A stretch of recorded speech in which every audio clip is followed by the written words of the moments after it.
தர்க்கத்திலே நாங்கள் எடுத்து வைக்கிற கருத்தியலிலே மோதி வெல்ற கட்சியை களைச்சு விட்டு போறோம்டா, கட்சியை களைச்சு விட்டு போறோம்டா. வாடா பாப்போம். உலகத்தில் எந்த நாட்டிலும் எங்களுக்கு இணையாக வலிமையான ஆயுதத்தை ஏந்தி நிற்க எவனும் இல்லை. இதுவரை பிறக்கமில்லை, பிறக்க போவதும் இல்லை.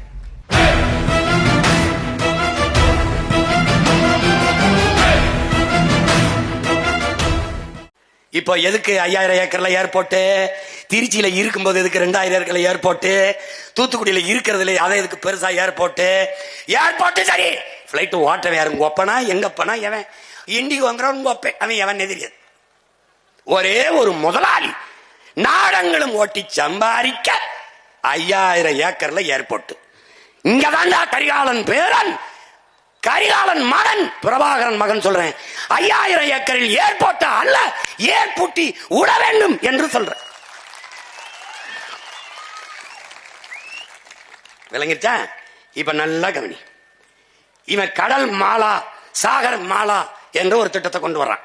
இவனுடைய நோக்கம் என்னன்னா, தரை போக்குவரத்து, விண்ணூர்தி போக்குவரத்து, தொடர்வண்டி போக்குவரத்து எல்லாத்தையும் கொண்டு போய் கப்பல் போக்குவரத்துல இணைக்கணும்டா. அதுக்கு தான் கொச்சின்ல இருக்கும்போது விளிங்கத்தில் ஒரு துறைமுகம், ஏற்கனவே தூத்துக்குடி, சென்னையில தாத்தா பேர்ல, பாட்டன் வாவுசி பேர்ல, காமராஜ் பேர்ல இருக்கும் போதே 6111 ஏக்கர்ல அதானி கட்டுகிற 6111 ஏக்கர்ல காட்டுப்பள்ளி துறைமுகம் எதற்கு? எதற்கு? ஏற்றுமதி இறக்குமதி செய்ய சொல்லுவாண்டா. எதை ஏற்றுமதி செய்வாய், எதை இறக்குமதி செய்வாய்? பதில் இருக்காது. வெளிநாட்டு உள்நாட்டு பெரும் முதலாளிகள் உற்பத்தி செய்கிற இந்த பொருளை ஏற்றுமதி செய்வாய். என் நிலத்தின் வளத்தை சுரண்டி ஏற்றுமதி செய்வாய். எதை இறக்குமதி செய்வாய்? வெங்காயம், பருப்பை. பாரா பாரா என்ன நடக்கும் பாரா. இந்த முதலாளிகளை யாராவது வர்றாங்க ஒப்பந்தத்துல, நீ நிலத்தடி நீரை உறிஞ்சாத, நீ ஏரி குளங்களை வெட்டி கடல் நீரை சுத்திகரிச்சு அதை வச்சு நீ கார் தயாரிச்சுக்க என்று சொல்லுவானா? சொல்ல மாட்டான். 4 லட்சம் லிட்டரா ஒரு கார் தயாரிக்க 20,000 பேருக்கான குடிநீரா இந்த பாரா எத்தனை லட்சம் கார் தயாரிக்கிறான் பாரா. இந்த காரை ஏற்றுமதி செய்த இந்த காவாலி பயல்கள் வெங்காயத்தை ஈஜிப்துல இருந்து இறக்குமதி செய்யறான்டா. காரை ஏற்றுமதி செஞ்சுட்டு வெங்காயத்தை இறக்குமதி செய்த நாடு அது எகிப்து. எது? பாலைவன நாடு. ஒரு பாலைவன நாட்டில் இருந்து தன் நாட்டு குடிகளுக்கு வெங்காயத்தை இறக்குமதி செய்த வெங்காயங்கள் நம்முடைய ஆட்சியாளர்கள். இவ்வளவு பெரிய நிலம், இவ்வளவு பெரிய வளம், இவ்வளவு பெரிய நீர்வளம், இவ்வளவுடைய மனித ஆற்றல், இவளை வைத்துக் கொண்ட அற்ப வெங்காயத்தை கூட தன் நாட்டு குடிகளுக்கு விளைய வைத்து தர முடியாத வெங்காயங்கள் இந்த நாட்டை ஆளுகிறார்கள். நல்ல பாரு. அப்புறம் பருப்பு. தீபாவளி நேரத்தில் வடை சுட வேற ஊர்ல இறக்குமதி கொண்டாடுவான். வெங்காயம் பருப்பு கூட விளைவிக்க முடியாது. இவன் என்ன பண்ணலாம்? இப்ப பிரபாகர மகன், கரிகாலன் பேரன், காரை இறக்குமதி செய்டா, சோரை ஏற்றுமதி செய்டா. இப்ப கார் வேணுமாடா, இறக்குமதி செய்யும்டா. சோறு வேணுமாடா, என்கிட்ட வாடா. ஏன்னா என் சோழ நாடு சோறு உடைத்துடா, வாடா இங்க. கரிகாலன் பேரன் பிரபாகரன் பிள்ளை உலகத்திற்கு சோரை ஏற்றுமதி செய்தான். இங்க வந்து இந்த நீரை உறிஞ்சி விக்கிறவன் ரத்தத்தை உறிஞ்சி பெறுவான். நீ நினைக்கிறாங்க ரத்தம் வந்த பிறகு நீர் விற்பனைக்கு அல்ல, தடை. அது எந்த கொம்பனா இருந்தாலும் தம்பி அங்கிட்டு போ, தம்பி அங்கிட்டு போ. பாத்தீங்களா, தமிழ்நாடு இந்தியாவுக்குள்ளதான் இருக்கிறதா கேட்பான். நான் தமிழ்நாடு இந்தியாவுக்குள்ளதான் இருந்ததா?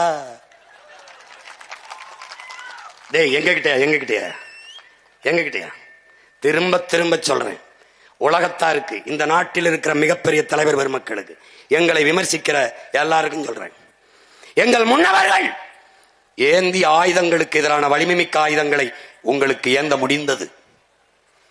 எங்கள் வீர பெரும்பாட்டன்கள் தீரன், புலித்தேவன், மருதுபாண்டி, ஆலகமத்துக்கோன், சுந்தரலிங்கம், பண்டாரவண்யன், பெரும்பெடுகு, எங்கள் பாட்டியார் வேலுநாச்சி அதற்கு எதிராக வலிமைமிக்க ஆயுதத்தை நீங்கள் ஏந்தி இருக்கலாம், வீழ்த்தி இருக்கலாம்.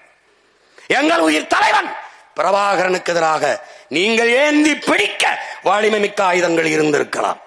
ஆனால் அவன் மகன் சீமானும் அவன் தம்பி தங்கைகளும் தூக்கி நிற்கிற அறிவாயுதத்திற்கு எதிராக இந்த நிலத்தில் இல்லை, உலகத்தில் எந்த நாட்டிலும் எங்களுக்கு இணையாக வலிமையான ஆயுதத்தை ஏந்தி நிற்க எவனும் இல்லை.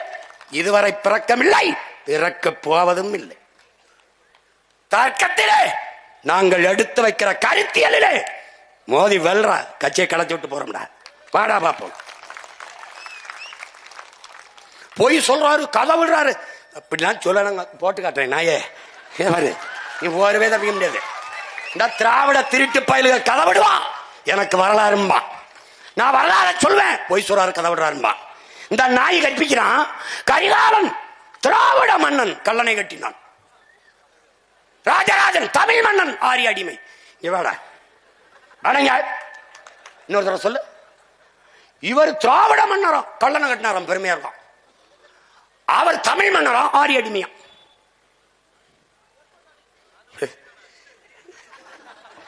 பைத்தியக்கார, நானும் 15 வருஷமா நம்பிட்டீங்களா? என்னங்கய்யா, அன்பு தென்னரசு மட்டும் நல்லா சிரிப்பாப்ல. ஏனுகள எனக்கு முன்னாடி நின்றுட்டு இருந்தாப்ல.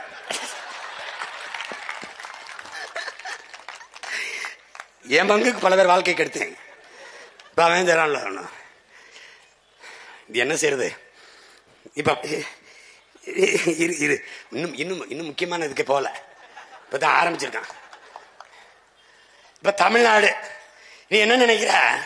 நமக்கு அதை தண்ணி இல்லைன்னு நினைக்கிற. அது இல்ல. நமக்கு வந்து ஒரு ஆண்டுக்கு 980 மில்லிமீட்டர் மழை பெய்யுது.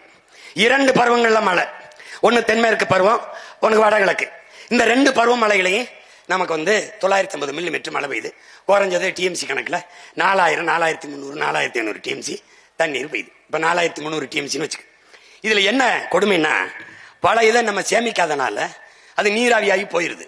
பல இது இந்த கழிவு நீர்களை விட்டு நாசம் பண்ணிடுறோம். பல இதை சேமிக்காம ஏரி குளங்களை, குட்டை கம்மாய்களை, தாங்கல்களை, ஏந்தல்களை வெட்டி சேமிக்காம கடல்களை விட்டுறோம். இப்ப எப்படி சீமான் சரி செய்வ? 950 மில்லிமீட்டர் 1000 டிஎம்சி 1100 தான் எனக்கு அதிகபட்சமா பயன்பாட்டில் இருக்கு. அப்ப நான் என்ன செய்யறேன்? இன்னும் ஒரு 500, 600 டிஎம்சி சேமிக்கிற வேலையை செஞ்சுட்டேன்னா நான் எவனுக்கிட்டையும் கையேந்தி தண்ணீருக்கு நிக்க வேண்டியதில்லை. அப்ப நான் என்ன சொன்ன, அதிகாரத்துக்கு வந்தவன கர்நாடகால இருந்து எனக்கு தண்ணி தராதுன்னு சட்டசபையில நான் உச்ச நீதிமன்றத்தில் ஒரு வழக்கு எப்படி போடுவேன்? கர்நாடகாவில இருந்து எனக்கு தமிழ்நாட்டுக்கு தண்ணி திறக்க கூடாது.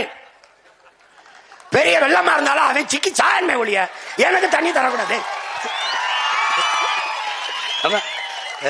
அப்ப நல்லசாமி சிரிக்கிறாங்க பாருங்க. ஏன்னா எனக்கு போதுமான அளவுக்கு தண்ணீர் தேமிக்க கொள்ள ஆற்றல் கரிகாலன் பேரனுக்கு இருக்குமா இருக்காதா? போர்க்கால நடவடிக்கையில் 10 ஏக்கர், 20 ஏக்கர், 100 ஏக்கர், 50, 5000 ஏக்கர்ல ஏர்போர்ட் கட்டும் போது இங்க வா என்னை காப்பாத்து, நீ ஆத்தால போய் கத்துறான்லடா. நான் அவன் மயம் போய் கேட்கிறேன்டா, இதுல 1000 ஏக்கர்ல ஏறி வெட்டும் ஆத்தானா எடுத்துக்கடா, நான் பெத்த மகனேன்னு சொல்வாடா. வெட்டுவேன், நீரை தேக்குவேன். ஏரினா 2000, 3000 ஏக்கர்ல இருக்கிறதா ஏரின்னு நினைக்காத. சின்ன சின்ன சின்னத்தனம் நீ எழுதி வச்சுக்கடா. விண்ணூர்தியில் பயணிக்கிற போது குனிந்து பார்த்தால் தேகத்தில் எப்படி தேமல் விழுந்து கிடக்குமோ அப்படி என் தேசத்தில் பார்க்கிற இடமெல்லாம் நீர் தேமல்கள் விழுந்து கிடக்கும்டா.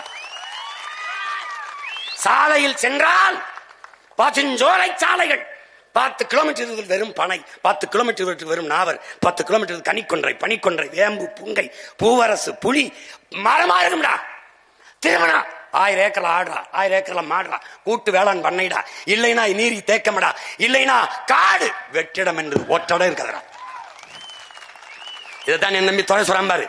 பல கோடி பனை திட்டம், 10 ஆண்டு பசுமை திட்டம், 10 ஆண்டுகளில் பிரபாகரனின் பிள்ளைகள் கரிகாலனின் பேரைகள் என் தாய் நிலத்தை பச்சை போர்வையால் போத்திடுவேன்.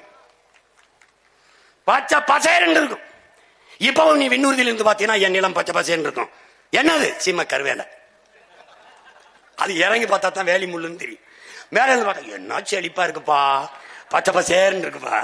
பாத்துக்க, நமக்கு தண்ணினா காசு கொடுத்து வாங்கி குடிச்சிட முடியுது. மற்ற உயிரினங்கள் எப்படி இந்த தண்ணீரை குடிக்கும் என்று ஒரு நொடி கூட சிந்திக்கல. இந்த பாரு எப்படி தள்ளாடுதுன்னு பாரு. டேய், நம்ம போய் போகும்போது தம்பி 2 போத்தல் வாங்கிட்டு வந்துருன்றோம், அடிச்சா குடுவில. இந்த பாரு என் தம்பி துறை சொன்னான்ல, அணிலுக்காக எங்க அண்ணன் தான் போராடுற அப்படின்னு. இந்த பாரா, டே பாரா, டே பாரா எப்படி கெஞ்சுதுன்னு பாரா. அந்த போத்தலை கையில வச்சிருக்கேன் உங்க அண்ணன் தான்டா. இந்த பாரா பாரா, இது காட்டுறது நிறைய காணொளி தேடணும், கிடைக்கல. இங்க பாரு, உனக்கு ஒரு மாதிரிக்கு காட்டுறேன், புரிஞ்சுக்கிறான்னு நினைக்கிறேன். பாம்புடா, விஷ பாம்புடா, கொத்திப்புறம் கொன்னூரும் நினைக்காம தண்ணியை ஊத்துறாரா, குடிச்சிட்டு போதுரா. டே இந்த பாம்புலாம் உங்களை நல்லா இருக்க விடாதா. டே சாமி, டே இங்க வாரா, பாரா மாடு நிலைமை பாரா, தேனீக்கள் நிலைமையா பாராடே, தேனீக்கள் நிலைமை. தேனிலாம் செத்து போச்சுன்னா நம்ம செத்து போயிரும்டா. ஆல்பர்ட் ஐன்ஸ்டீனுங்கிற விஞ்ஞானி சொல்றான்டா, 4 ஆண்டு கூட மானுட சமூகம் இருக்காதுன்னு. தேனீக்கள் இல்லைன்னா எதுவும் பூக்கும்டா, காய்க்காதுடா. மிகப்பெரிய உணவு பஞ்சம் வந்து சோத்துக்கலாம செத்து போயிரும்டா.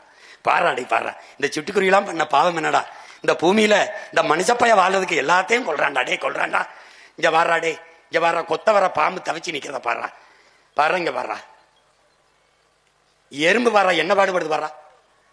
பாத்துக்கடா சாமி, புரியுதா? இனிமே நான் போராட்டம். இந்த எறும்பு, ஆடு, மாடு, நாய் நரிக்கெல்லாம் ஓட்டு உரிமை கொடுங்கன்னு கேட்க போறேன். இந்த எஸ்ஐஆர்ல ஒரு திருத்தத்துல, ஏன்னா அப்பதான் அதுதான் நல்ல தலைவர்களை தேர்வு செய்யும்னு நான் உறுதியா நம்புறேன். சரிதானங்க? சரிதானே? அதான் சரின்னு தரல.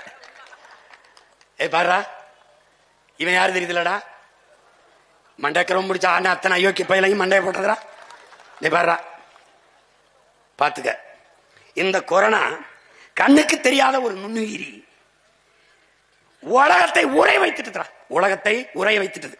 இதை எது கண்ணன் காட்டுறேன்னா, இந்த கொரோனா நேரத்தில் ஊரடங்கு போட்டிருந்தான். ஒரு பய வீட்டை விட்டு வரல.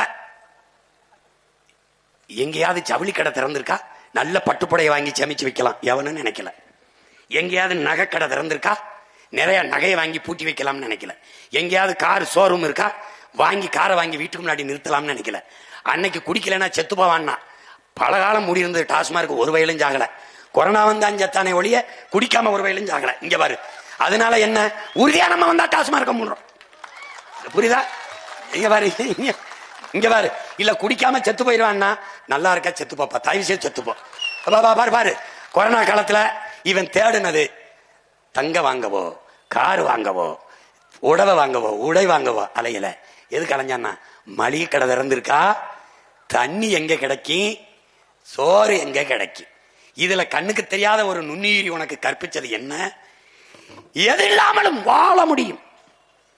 தங்கம் இல்லாமல், வைரம் இல்லாமல், கார் இல்லாமல், எது இல்லாமலும், தொலைக்காட்சி இல்லாமல், குளிரூட்டி இல்லாமல், குளிர் சாதனம் இல்லாமல், எது இல்லாமலும் வாழ முடியும்.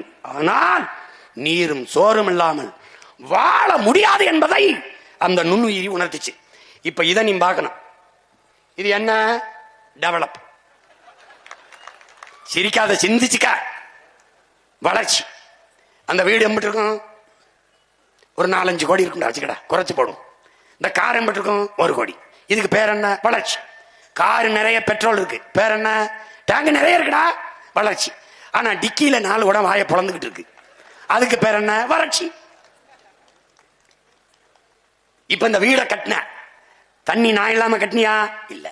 காரை தயாரிச்சா நான் இல்லாம தயாரிச்சியா? இல்ல. தனோ வாஸ் நான் இல்லாம ஒண்ணு நோ யூஸ். ஆனா எல்லாம் இருக்கு, பானை காலியா இருக்கு. இதில் எது இல்லாமலும் வாழ முடியும், நீர் இல்லாமல் வாழ முடியாது.